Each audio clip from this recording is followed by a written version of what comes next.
Hello friends, कैसे हैं आप लोग। आज मैं आपके लिए घी निकालने का एक बहुत ही आसान तरीका लेकर आई हूँ, जिसमें आपके ना तो हाथ दुखेंगे, ना बर्तन सनेंगे और ना बिजली का खर्चा होगा।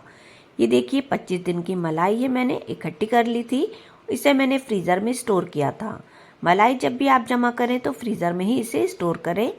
अब मैंने इसे निकाल कर रात भर रख दिया था और इसे मैंने एक भगोने में कर लिया है।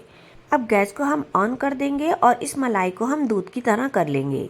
लेकिन एक बात का आप ध्यान रखें, इस मलाई को हमें भगोने में ही निकालना है, किसी फैले हुए ही बर्तन में निकालना है इसको हमें। अगर आपके पास फ्लैट तली का भगोना है, स्टील का या किसी भी एल्युमिनियम का, तो उसमें आपके लिए ज़्यादा बेहतर रहेगा। अब इसे हम खौला लेंगे। ये देखिए खौलाने लगी। खौल जब आए तो आप इसके पास ही खड़े रहें, नहीं तो ये सारी मलाई जो है उफन जाएगी। खौलाने के बाद अब गैस को हम बंद कर देंगे और इसे 15 मिनट के लिए हम ठंडा होने के लिए रख देंगे। अब हम एक गिलास लेंगे स्टील का ही हमें गिलास लेना है। इसमें हम आइस क्यूब डालेंगे। अगर आपके पास आइस क्यूब नहीं है तो आप इसमें ठंडा पानी या नॉर्मल पानी भी डाल सकते हैं। जाड़ों में तो आप नॉर्मल पानी डाल सकते हैं, लेकिन गर्मियों में आप आइस क्यूब या ठंडा पानी ही डालें। अब गिलास को हम मलाई में रखेंगे, लेकिन हमें ध्यान रखना है कि गिलास को हमें बीच में नहीं रखना है, साइड में गिलास को रखना है। इस तरीके से पकड़े रहेंगे और फिर इसके ऊपर हम भारी चीज़ रखेंगे। यहाँ मेरे पास मौसमी थी तो मैंने मौसमी रख दी है। अगर आपके पास कोई भी भारी स्टील का बाउल हो या कोई और चीज़ हो या कोई और फ्रूट हो, वो भी आप इस पर रख सकते हैं। अब इसे उठाकर हम हल्के हाथ से फ्रिज में रख देंगे। ध्यान रहे कि इसे हमें फ्रिज में ही रखना है, फ्रीज़र में नहीं रखना है।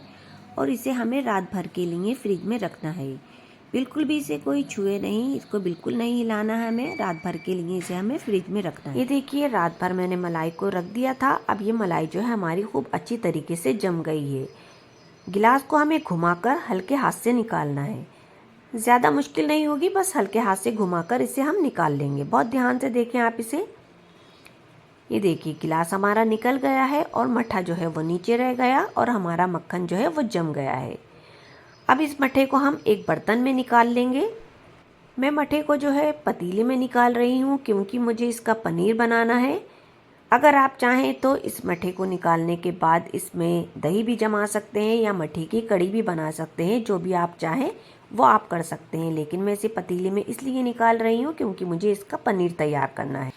अब इसमें हम 1 मग पानी डालेंगे भर के, और पानी डालने के बाद इसे खूब अच्छी तरीके से हिला लेंगे। यानी जो भी मट्ठा होगा, जो भी नीचे इसके रह गया होगा, वो सब आसानी से निकल आएगा। इसे भी हम पतीली में निकाल लेंगे।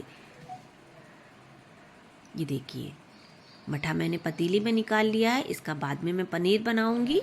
ये देखिए कितना ढेर सारा हमारा मक्खन निकला है। जो मट्ठे में चला गया था वो भी मैंने निकाल लिया है। अब इसे हम गैस पर रखेंगे। गैस को हम ऑन कर देंगे और गैस को हमें हाई ही रखना है।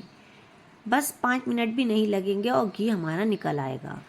ये देखिए मट्ठे को भी मैं अब गैस पर रख दूंगी और इसमें विनेगर या नींबू डालकर इसका पनीर तैयार कर लूँगी। कितना पनीर तैयार होता है ये मैं आपको आखिर में दिखाऊंगी।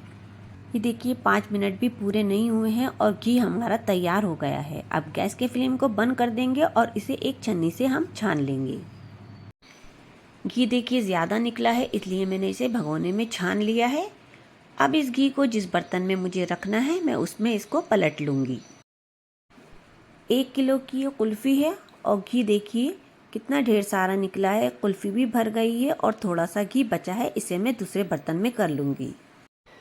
ये देखिए कुल्फ़ी भी भर गई है और मैंने घी को दूसरे बर्तन में भी कर लिया है। अब इन दोनों चीज़ों को हम फ्रिज में रख देंगे। घी जम जाएगा और पनीर भी हमारा तैयार हो जाएगा। घी भी देखिए जम गया है और कितना ढेर सारा घी निकला है और पनीर भी हमारा तैयार हो गया है। बहुत ही सॉफ्ट और बहुत ही मज़ेदार पनीर तैयार हुआ है। पाव भर से ज़्यादा ही ये पनीर होगा। अगर आपको वीडियो पसंद आई हो तो उसे लाइक और शेयर करें और मेरे चैनल को ज़रूर सब्सक्राइब करें। इंशाल्लाह नेक्स्ट वीडियो में एक नई रेसिपी लेकर आऊँगी। जब तक के लिए अल्लाह हाफिज़।